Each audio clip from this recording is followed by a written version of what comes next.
community is vibrant, and our parents are wonderful. They really appreciate what we give their children. And we also we have many cultures in our school. So it really is Sanatana Dharma. We have Jewish people, we have Catholic people, we have Hindus, we have Buddhists, and on and on. So our parents have learned to trust the school in that respect and to contribute in many creative ways. One of which is they put on celebrations for their particular holidays. So we have the Festival of Lights, Diwali, for the Indians, and it involves education of the other children. What are the stories? What is the dance? What are the costumes? And then, of course, it always ends with food. But it's a living example of how the ray of light that comes from the divine takes on all these different forms, all of which are equally true. So when they do that, they're really living Sanatana Dharma. And so beautiful. It is really beautiful. Very, very satisfying to be an Education for Life teacher. It's a vocation. It really seems like having a school really creates a community too, doesn't it? Oh, definitely. And it's a community that sparkles with joy and light. Our parents love our school, and they celebrate it as much as the teachers do. And the teachers love being here. It's just different from teaching in other schools. And I've done that. I've taught in many different schools, and I've loved it. I've loved the children. But teaching in an Education for Life school is like a little passport to heaven, in the sense that you get to work with the deepest realities every day. You're experiencing the joy of giving, but you receive so much in return. The children are extremely loving, and they're children. They get in trouble, but then we laugh about it, once it's all settled. We hold them to a high standard. It's not always hunky-dory. It's work, just like any devotee. And yet, underlying it all is a sense of peace that comes from knowing that your deepest truths are being recognized, the deepest truth of who you are. And also the highest goal that one could have for oneself is being recognized in a beautiful way. Wow. Not in a pejorative way at all. Wow. Oh, you might say to a student, I can see once you get this, you are really going to fly. So it's all about, a lot of it is about language. A lot of it is, how do you express the student's next step? Is it punitive or is it transcendent?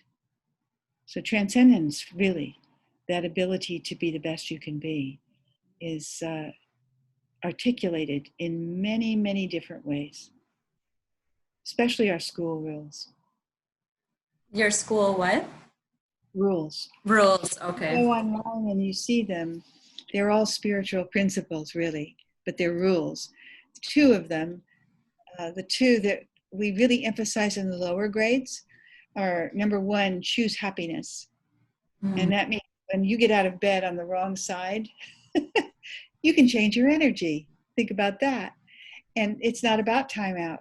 It's about, go into the special little place that we have and grab your teddy bear and just sit there and be quiet for a moment and find that happy place inside of you, because you lost it somewhere between home and school.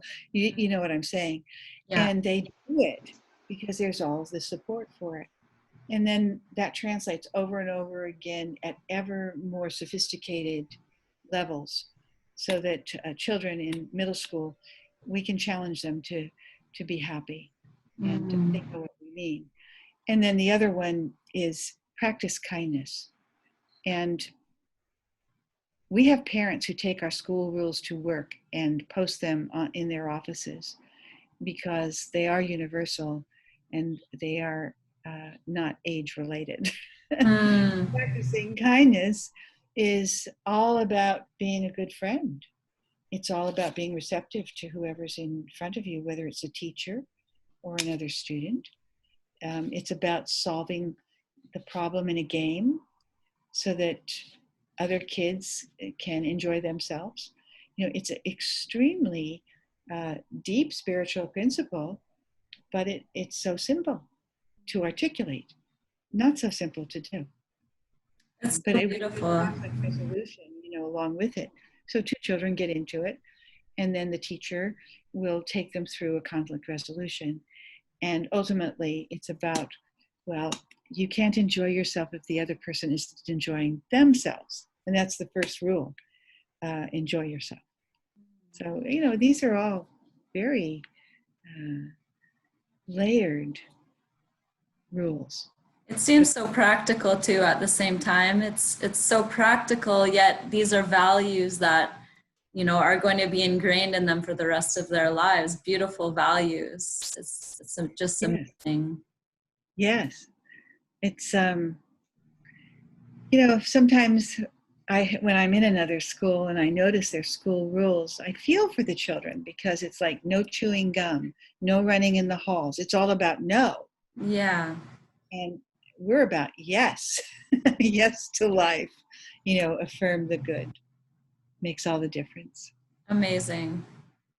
It's just so beautiful. I've been to visit the school a couple times, as you know. I remember. I just remember it's just like, it's really like a little heaven on earth. And it's just the ideal for what you'd really imagine or want any school to be. And it's just such a beautiful, shining example. And I hope more and more of these types of schools can start sparking up, because it's really, really needed right now, I think, more than anything.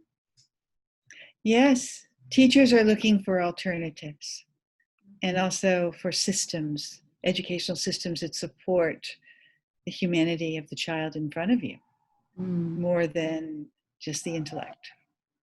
What would you say if there was an individual who really felt compelled or drawn to start something like this, but they're just one person? Would you say that it's possible, or what's your thought? Oh, I would say go for it. Yeah. Definitely go for it. There's nothing to stop one. That's so unusual that one would want to start up a school, but I'm all for it. And also, I also know that you can be in a regular school and create a living wisdom school in your classroom. No question at all. And there are some education for life teachers out there that don't know their education for life. They don't, but they come from that point of interiority of joy and happiness and seeing all the good in children and supporting and being affirmative, all of that. That's just an education for life, but they don't have a context for it. And they sometimes are very isolated. So, yeah. Beautiful. Well, thank you for sharing today. There's just so much wisdom here, so much beautiful sharing and knowledge and stories. I can't wait to post this online on YouTube so more people can view it. Charity, this is a wonderful thing that you're doing. Oh, thank you. It's a great, anything that we can do together to get the word out is all to the good, really. And I think the world is ready for it.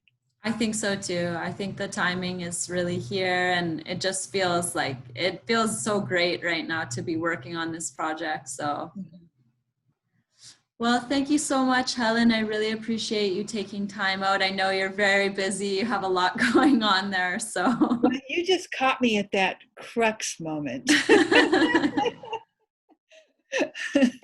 I understand. It was a lot of fun just sharing with you. Thank you so much for doing this. Thanks. And whatever I can do to help you. Thank you so much. I'll be in touch, and I'm looking forward to getting those documents from your secretary. So thank you. All right. Okay. Okay. Bye-bye. Thanks. Take care. Thank you. Okay. Bye.